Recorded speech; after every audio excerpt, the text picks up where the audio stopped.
আজকে উল্টো রথযাত্রা। আর রথটা যেহেতু আমাদের বাড়ির সামনেই হয়, তাই সন্ধ্যাবেলা করে আমি আর মাম বেরিয়ে পড়লাম একটু রথের মেলা দেখতে। তা প্রথমেই আগে চলে আসলাম একটু পুজো দিতে, একটু জগন্নাথ দেবকে একটু পুজো দিয়ে দিলাম। পুজো দিয়ে এতটাই ভিড় হয়েছে দেখো, সবাই এদিকে ঠাকুরকে পুজো দিচ্ছে, নমস্কার করছে। তা আমিও এক সাইডে দাঁড়িয়ে পড়লাম, এই যে লাইনে দাঁড়িয়ে আছি।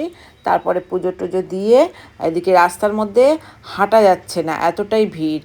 এই যে পুজো দিলাম, এই যে পুজো দিচ্ছি, পুজোটা সুন্দরভাবে দিয়েছে, মন্ত্র পাঠ করে দিয়েছে, এতটা ভালো লেগেছে। এই দেখো কতটা ভিড়, রাস্তায় হাঁটা যাচ্ছে না। তা ভাবলাম রাত করেই বেরোবো, না রাত করে আর বেরোবো না। এদিকে একটু রশিটা টেনে নিলাম, আর এই যে জগন্নাথ বলরাম সুভদ্রা, তা দেখলাম মন করে। তারপরে চলে আসলাম জিলাপির দোকানে, যেহেতু একটু বাবু একটু জিলাপি খেতে চেয়েছে, তার জিলাপি আর পাঁপড় ভাজাটা আগে কিনে নিলাম, কিনে বাড়িতে দিয়ে তারপরে আমরা চলে গেলাম ফুচকা খেতে।